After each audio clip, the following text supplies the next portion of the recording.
매년 8월 13일은 세계 왼손잡이 날이라고 합니다. 미국인 디인 캠벨은 왼손잡이들이 겪는 불편을 개선하고자 1932년 국제 왼손잡이 협회를 창립하고, 이 협회는 1976년 캠벨의 생일인 8월 13일을 세계 왼손잡이 날로 제정했답니다. 그리고 영국의 왼손잡이 협회도 1992년 8월 13일 기념행사를 하면서 왼손잡이들이 사용하는 펜타게, 가위 이런 물건들을 오른손잡이들로 하여금 사용해보게 하고 그 불편을 체험시켰다는 것입니다. 그리고 그 후 해마다 다양한 행사를 세계로 개최해서 결국 세계 왼손잡이 날이 자리 잡은 것입니다. 예로부터 왼손잡이는 일상생활에서 차별을 받아왔습니다. 밥상머리 교육에서도 왼손잡이에게 강제로 오른손잡이의 식사 습관을 강요했고, 또 정치나 사회 분야에서 왼손을 무시했습니다. 부정적인 말로 왼손으로 꼰 새끼를 금줄로 사용했습니다. 오른손 쪽을 바로 바른 손이라 하고 칭했고, 또 갈등이나 지방 발령을 받으면 좌천을 당했다라고 표현했습니다.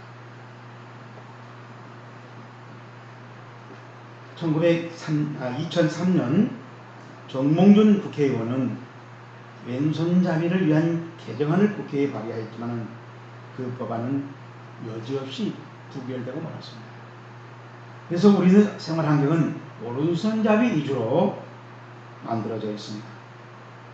30cm 자리를 가지고 줄을 그을 때 왼손잡이들은 오른손으로 자리 잡고 왼손으로 왼쪽으로 줄을 건다는 것입니다.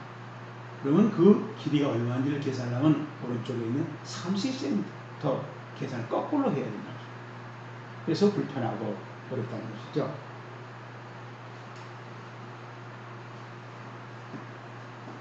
영어도 올바르다라고 할 때 right라고, 그리고 left는 남아있는 것들 라는 식으로 부정적으로 사용합니다. 사사기 20장 16절에 이 모든 백성 중에서 택한 700명 다 왼손잡이라, 물매로 돌을 던지면 조금 더 틀림없는 자들이다 라고 기록되어 있습니다. 베냐민 자손들은 백발백중 왼손잡이의 DNA가 강했다는 것을 암시해 줍니다. 아무튼 왼손잡이는 장애인으로 볼 수 없는데도 단순히 오른손잡이의 사회에서 적은 무리라는 이 사실 때문에 차별을 당해왔습니다. 하지만 오른손잡이들이 왼손잡이들을 인정하고 오히려 배려하고 생활용품을 오른손잡이용, 왼손잡이용으로 같이 만들어서 사용한다면 어느 쪽도 불편을 당하지 않게 됩니다.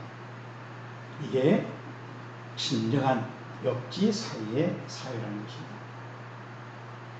모든 사람이 차별당하지 않게 서로 배려할 때 내 이웃을 내 몸같이 사랑하라 하고 예수님이 말씀하신 바로 그 말씀이 열매를 잘 맺고 있는 나라가 된다는 것입니다. 오늘 설교 본문도 하나님의 심오한 창조 의도를 조금도 빠뜨리지 말고 고스란히 반영해야 함을 무척 강조하고 있습니다. 우리 한글 성경으로는 감을 잡기도 어렵지만은 헬라어 성경 16절 두세 단어로 해서 짧은 문장으로 형식상 시적 운율을 잘 맞춰서 6행으로 기록해 놨습니다. 6행마다 그 동사를 3인칭 단수 수동태로 써서 세라고 발음이 동사랍니다. 그리고 또 5행 동사 바로 뒤에 따라오는 전치사 5개를 다 엔, 안에 한 그런 말로 이렇게 일치를 시켜놨습니다. 자, 이런 점을 볼 때 사도 바울은 이 짧은 시에서 예수님이 탄생해서 승천하시기까지 그 모든 일이 하나님의 언약의 성취였음을 알아차릴 수 있도록 치밀하게 엮어 놓았다는 것입니다. 그렇다면 바울은 구세주 예수님에 대해서 그 숭고함을 디모데에게 알리고자 세밀한 주의를 기울였음을 우리가 잘 알아볼 수 있다. 바울이 쓴 육행의 시는 한마디로 예수님의 생애의 신비인데 세 가지로 요약할 수가 있습니다. 첫째로 성육신의 신비라. 그는 육신으로 나타난 바 되시고 라는 말씀입니다. 예수 그리스도께서 사람의 형체로 이 세상에 오셨다는 것입니다. 요한복음 1장 1절에서 3절에 이렇게 밝혀놨습니다. 태초에 말씀이 계시니라. 이 말씀이 하나님과 함께 계셨으니 이 말씀은 곧 하나님이시니라. 그가 태초에 하나님과 함께 계셨고 만물이 그로 말미암아 지은 바 되었으니 지은 것이 하나도 그가 없이는 된 것이 없느니라. 원래 예수님은 태초에 그 창조를 하신 분이다. 그런데 요한복음 1장 14절에 말씀이 육신이 되어 우리 가운데 거하시네. 그의 영광을 보니 우리가 그의 영광을 보니 아버지의 백성의 영광이요 은혜와 진리가 충만하다. 예수님께서 하나님이시지만 예수님으로 이 세상 성육신 하셨다는 것입니다. 그래서 예수님은 100% 인간이고 100% 하나님이라는 것입니다. 그러한 예수님만의 영광과 은혜와 진리가 어떻게 있다고 하는 것을 알아본다는 것은 참으로 놀라운 일입니다. 그러니 성육신은 신비 중에 신비라는 것이죠. 두 번째로 바울이 말하는 것은 십자가와 부활의 신비를 말합니다. 영으로 무릎 다운하시고 천사들에게 보이시고 라고 표현했습니다. 이 말씀은 늘 말하던 로마서 3장 25절 26절입니다.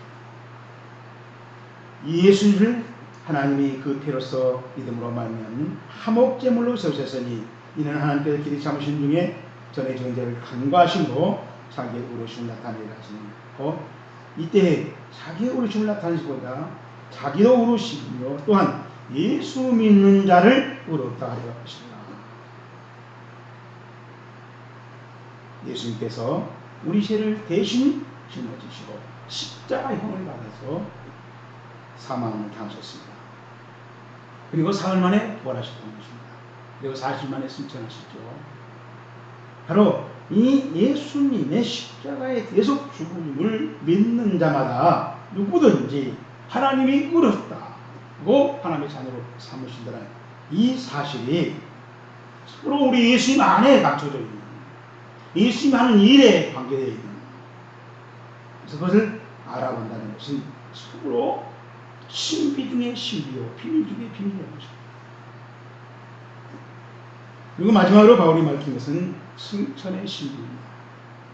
영광 가운데 올려주셨느니라 하고 기록해 놨습니다. 예수님께서 부활하시고 40일로 천국으로 올라가셨다는 것인데 승천하심을 말합니다. 이게 예수님 안에 또 감춰져 있는 또 하나의 비밀이라는 것입니다. 요한복음 14장 2절 이하에 보면 내 아버지 집에 거할 곳이 많도다. 그렇지 않으면 너희에게 일렀으리라. 내가 너희를 위하여 거처를 예비하려 하노니 가서 너희를 위하여 거처를 예비하면 내가 다시 와서 너희를 내게로 영접하여 나 있는 곳에 너희도 있게 하리라. 아멘. 예수님께서 천국에 올라가셔서 우리의 거처를 예비해 놓으신다는 것입니다. 천국에 예비된 영생 복락의 거처야말로 우리의 소망 중에 참 소망이라고 아니할 수 없습니다. 그러니 엄청난 신비죠. 자, 그러면은 그 비밀한 예수님의 신비를 제대로 누리려면 신앙삶을 어떻게 하면 되는지 바울의 권면을 더 들으면서 필요한 것을 챙기자는 것입니다. 15절 말씀입니다. 만일 내가 지체하면 너로 하여금 하나님의 집에서 어떻게 하여야 할 것을 할지를 알게 하려 하느니. 시작. 이 집은 살아계신 하나님의 집이요 진리의 교회가 되리라. 아멘. 하나님의 집에서 어떻게 해야 할지. 바울이 디모데에게 교회를 어떻게 인식해야 목회가 제대로 올바로 되는가 하는 것을 알려주고 있는 말씀입니다. 하나님의 집에서 바울이 써놓은 말대로 하면은 오이코 NIV 성경에 보니까 in God's household, 하나님의 가족들 안에서, 이렇게 번역할 수 있습니다. 이 말씀에서 우리는 바울의 교회관을 보게 된다는 것입니다. 정상적인 집에는 엄마, 아버지가 있습니다. 자녀가 없이 남편과 아내만 있다면 그 집은 하나님의 복을, 생육, 번성, 충만, 정복을, 다스림을 온전히 받지 못하고 있는 상태라는 것입니다. 자녀는 하나님의 언약을 성취해가는 미래이기 때문에 소망적입니다. 지금 우리나라의 출산율은 세계 최하 수준입니다. 그래서 결혼을 했는데도 두 사람만 사는 가정이 점점 늘어나고 있다고 합니다. 대한민국이 점점 소한민국으로 변하고 있고, 심지어는 추구하는 사한민국으로 돌변하고 있다. 교회도 마찬가지입니다. 절간과 교회가 다른 점은 절간은 사람이 없기 때문에, 드물기 때문에 항상 조용했습니다. 그래서 우리 조용할 때 절간 같다. 근데 교회는 쉬지 말고 기도하고 찬송을 하고 하나님께서 성경처럼 말씀하기 때문에 늘 교회는 시끄러운 것입니다. 오두막 초가집이라도 사람의 웃음소리가 지속된다면 화목한 가정입니다. 가정의 진정 가치는 건물도 땅도 아닙니다. 거기에 사는 사람들이 만듭니다. 그렇습니다. 하나님이 또 거기 모이는 그리스도인들이 착하고 충성하면 좋은 교회입니다. 거기서 사는 사람들이 어떤 가치관을 가지고 어떤 신앙생활을 하느냐에 따라서 하나님의 집이 될 수도 있고 장사는 집이 될 수도 있다. 어느 목사님이 자녀들 위해서 기도하는 내용 중에 하나가 좋은 사람을 만나게 해주세요 하고 기도했답니다.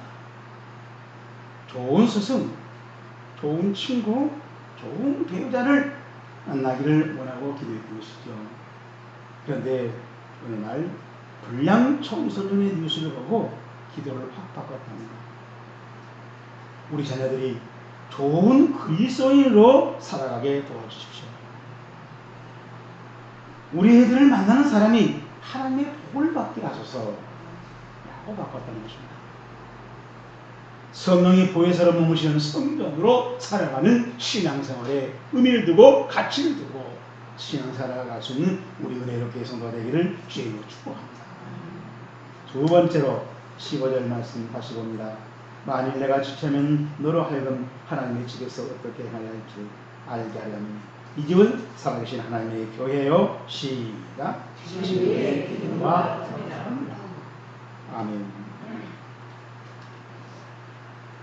자, 두 번째 바울이 말하는 그 예수 그리스도 안의 신비를 누리려면 하나님의 교회를 제대로 이루라. 하나님의 교회답게 교회를 지도해라.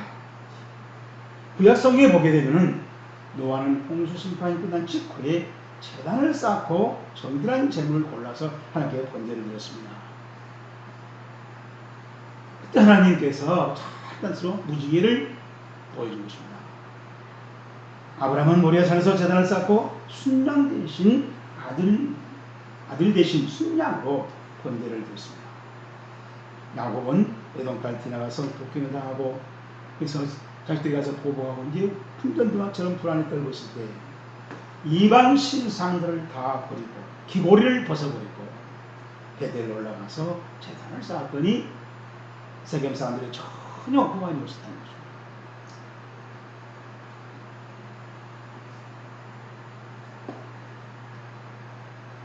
다윗은 인구조사를 하고 7만 명이 전염병으로 죽어갈 때 오르는 타락마당에 가서 그 타락마당과 재물을 근 600세를 요구합니다.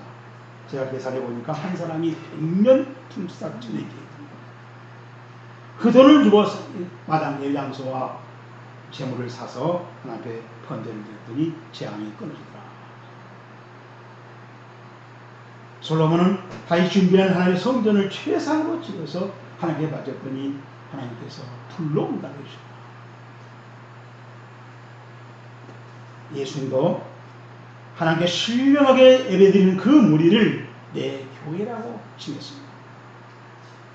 이 말씀이 너무 중요하기 때문에 제가 헬라어로 여러분한테 소개를 합니다. 에피타우테 데 페트라.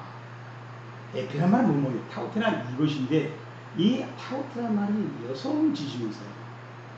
그리고 페트라도 페트로스 그러면 베드로인데 페트라 여성이에요. 베드로가 여성이 될 수가 없죠. 베드로하고 비슷한데 베드로는 아니다. 오이고도메 원유케도메서 미래형입니다. 건물을 짓겠다. 뭐 나의 텐 에클레시아, 나의 교회를 세우겠다라는 뜻입니다.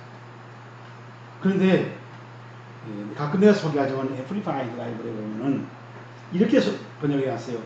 온돌로 바위 위에 요 가로치고 페트라, 바위가 페트라인데 거기다가 벌써는 페미닌 여성 명사. 이게 베드로가 아니다. 그리고 휴질로 라이크 인베 아주 철통 같은 그런 요새라고 할 수 있는 그런 큰 바위가 바로 예수님이 교회를 세우겠다는 그 기초가 되는 바위라는 것입니다. I will build my church. 거기다 내 교회를 세울 것이다.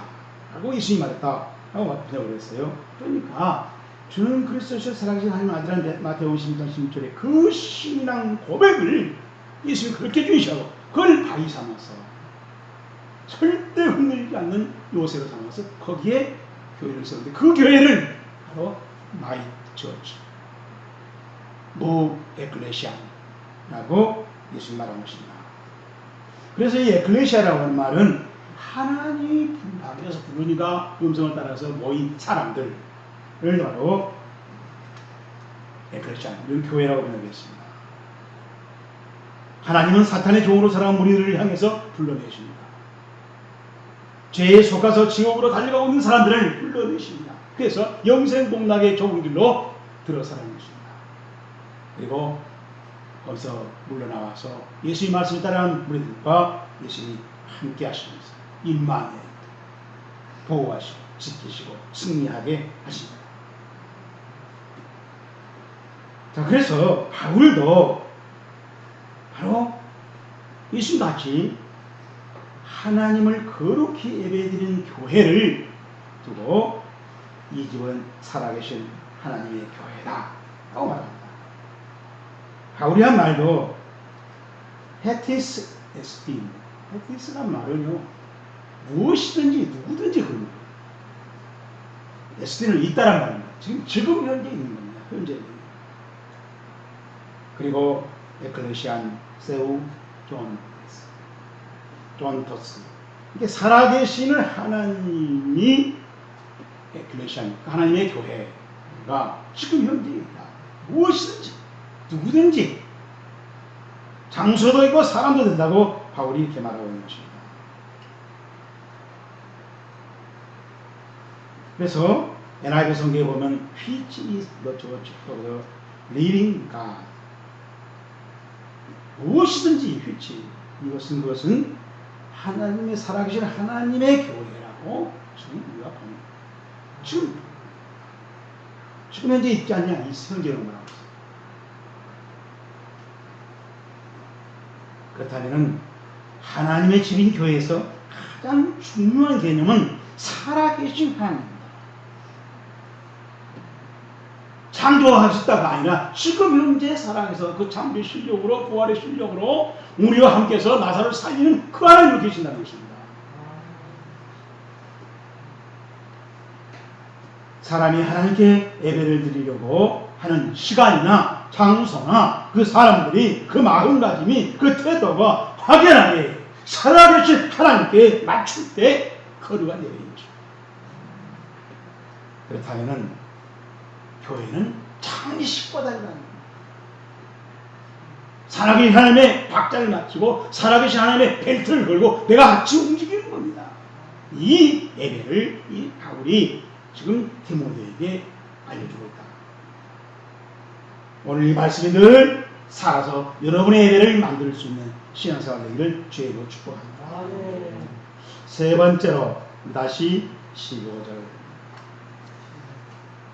15절 우리 끝에 이주간 살아계신 하나님의 교회요. 시작. 지혜, 믿음과 공감. 하나님의 교회는 진리를 생명처럼 필요 충족을 그 진리를 받치고 있고 진리를 터를 기초를 만들고 있는 것이 교회라는 거예요. 이 교회가 진리가 없다면 아무리 멋있고 많이 모이고 할렐루야도 교회가 아닙니다. 여러분 우리 얼마 인터넷 들어가보세요. 한국의 크다는 목사님들이 창피할 정도로 유튜브를 만들었고 부정, 부패, 돈 문제, 여자 문제 다 지금 있어요. 여기도 그 큰 게다 난리죠. 진리가 우리는 교회가 진리하고 아무 상관 없어도 된다고 우리 모여서 하면 우리만 만장일 치러 지지하면 된다는 식입니다. 바울은 그런 교회 아니야.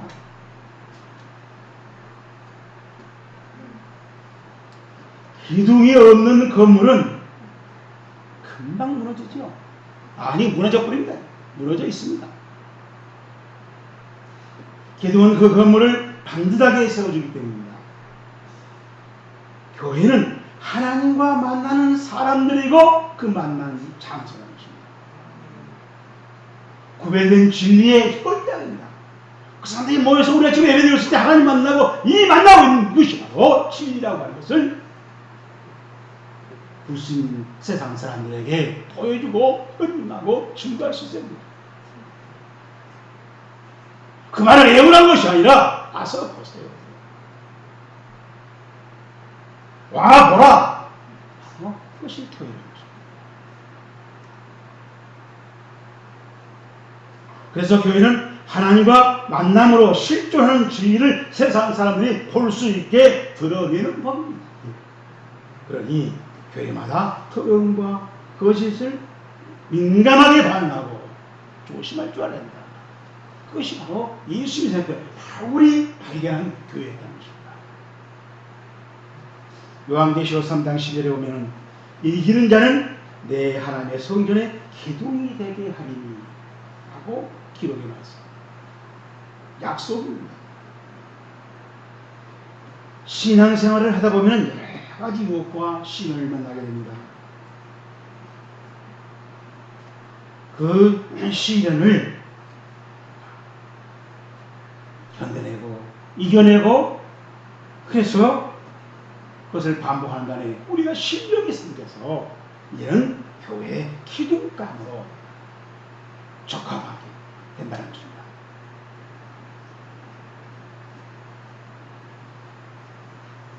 바다에 떠다니는 배, 돛대는 해변에서 가장 바다 쪽에 있는 나무를 잘라서 가지를 다 자르고 몸통을 매끄럽게서 씁니다. 그렇지 않으면 사람들이 지나가면서 걸리고 실은 상처를 받게 됩니다.